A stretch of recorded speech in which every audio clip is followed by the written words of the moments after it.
చూసుకుంటే అక్కడ load budget, అక్కడ ప్రజలు ఎక్కువ భూములు మరియు డబ్బుతో సంపాదనతో ఉన్నటువంటి వాళ్ళు ఒకేసారి రెండు వర్గాల మధ్య కలపడం వల్ల అక్కడ ఉన్నటువంటి ప్రజల దగ్గర డబ్బు ఉండడంతోనే ఇక్కడ ఉన్నటువంటి ప్రజల దగ్గర డబ్బు లేకపోవడం వల్ల ఇక్కడ ఉన్న ప్రజల మీద ఆధిపత్యం చెలాయించడం జరిగింది.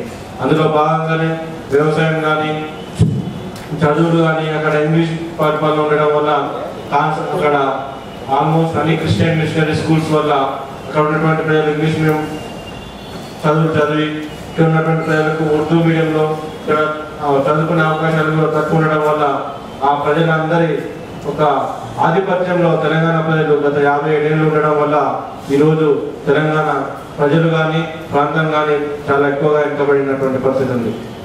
దీనికి కారణమైనటువంటి పరిపాలకులు మొత్తం కూడా ఇంతకుముందు డిస్కషన్ ప్రకారం చీఫ్ మినిస్టర్స్ కానీ మిగిలిన ముఖ్యమైన పోర్ట్ఫోలియోస్ కానీ ఈవెన్ కలెక్టర్స్ కానీ అధికారులు కానీ మొత్తం అధికార వర్గం ఇంతకుముందు టీజీఓ ముజీబ్ భాయ్ చెప్పినట్టుగా మొత్తం అధికారం అంతా వాళ్ళ చేతిలో ఉండడం వల్ల ఈరోజు ఇలాంటి పరిస్థితి వచ్చింది.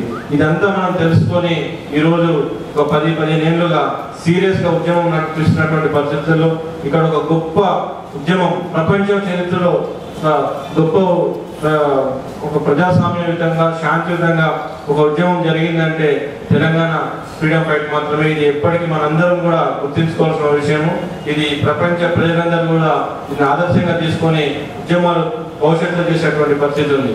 ఎన్నో రకాల ఉద్యమాలకు పేర్లు పెట్టుకొని అనుకోనంత ఎత్తుగా ఎదిగినటువంటి పరిస్థితుల్లో ఉన్నటువంటి పరిస్థితుల్లో మనము ఎకనామీ సంబంధించి ఈరోజు తెలంగాణ ప్రజలు విద్యాసాగర్ సార్ చెప్పినట్టు చాలా మంది చాలా కోటి ఆశలతోనే ఉన్నారు. తెలంగాణ రాగానే మా బతుకులు బాగైతాయి, మా పిల్లల బతుకులు బాగైతాయి, ఇంకా చాలా ఎన్నో రకాల ఆశలు పెట్టుకొని ఎన్నో కళలు కంటున్నటువంటి పరిస్థితిలో ఇప్పుడు ఉన్నటువంటి తెలంగాణ సంబంధించినటువంటి ప్రజల జీవితాలను దృష్టిలో పెట్టుకొని నాయకులందరూ కూడా ఎట్టి పరిస్థితుల్లో కూడా ఏ విషయాలకు కూడా కాంప్రమైజ్ కాకుండా సకల జనుల ప్రాతినిధ్యాన్ని ఎంకరేజ్ చేయాల్సిన అవసరం ఉంది. ఎందుకంటే ప్రతి ఒక్క వ్యక్తిని ఎంకరేజ్ చేస్తూ కులాలు సంఘాలు నాయకులను ఎంకరేజ్ చేస్తూ వచ్చిన తెలంగాణలో అందరికీ సమాన ప్రాతినిధ్యం వచ్చే విధంగా చూడాలని తెలియజేసుకుంటూ మొత్తం ఇండస్ట్రీస్లో తెలంగాణ ప్రైవేట్ సెక్టర్ ఎంప్లాయీస్గా చెప్తున్నాం. తెలంగాణ ఇండస్ట్రీస్ కానీ మొత్తం కంపెనీలో కానీ పూర్తిగా ఆంధ్ర ప్రాంత ఆధిపత్యంలో నడుస్తున్నటువంటి పరిస్థితి. ఈ ఆంధ్ర ప్రాంత వాళ్ళను మనము ఇప్పుడున్న పరిస్థితుల్లో వాళ్ళు మీరు ఉండొచ్చు మేము ఏమనము అనేటువంటి భావాన్ని మనం లోపలికి తీసేసుకోవాలి. ఇప్పటికే చాలా చూస్తున్నారు. ఇంకా వాళ్ళు ఇక్కడ నుంచి వెళ్ళిపోకుంటే మాత్రము మన జీవితాలు బాగుపడతాయైతే మేము తెలంగాణ ప్రైవేట్ సెక్టర్ ఎంప్లాయీస్గా మేము భావిస్తున్నాము. అదేవిధంగా ఆఖరి దశలో ఉన్నటువంటి తెలంగాణకు ఒకటే అడ్డంకి హైదరాబాద్ అడ్డంకి పెడుతున్నారు. ఈ అడ్డంకిని ఎట్టి పరిస్థితుల్లో కూడా మనం యాక్సెప్ట్ చేయొద్దు. తెలంగాణ ప్రాంతంలో ఉన్నటువంటి ఒక డైమండ్ లాంటి హైదరాబాద్ మీద వాళ్ళు హక్కులు అడుగుతున్నారు.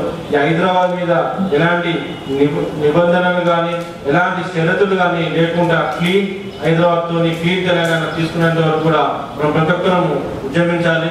ఎలాంటి పరిస్థితుల్లో కూడా కాంప్రమైజ్ అనేది జరగవద్దు. జరిగితే మాత్రము మన వ్యక్తులుగా మరియు ఇక్కడ ఉన్నటువంటి ప్రజలుగా చాలా నష్టపోయేటువంటి పరిస్థితి ఉంది. అదేవిధంగా తెలంగాణలో ఒక చైతన్యం రావాలంటే ప్రైవేట్ రంగంలో కూడా రిజర్వేషన్స్ అనేవి బీసీ ఎస్సీ ఎస్టీ మైనార్టీస్ మహిళలకు కూడా రిజర్వేషన్స్ పెట్టే విధంగా రూల్స్ తీసుకొని వచ్చి గవర్నమెంట్ ఇంకా ముందుకు నడవాలని తెలియజేసుకుంటూ నాకు ఈ అవకాశం కల్పించినటువంటి ప్రమోద్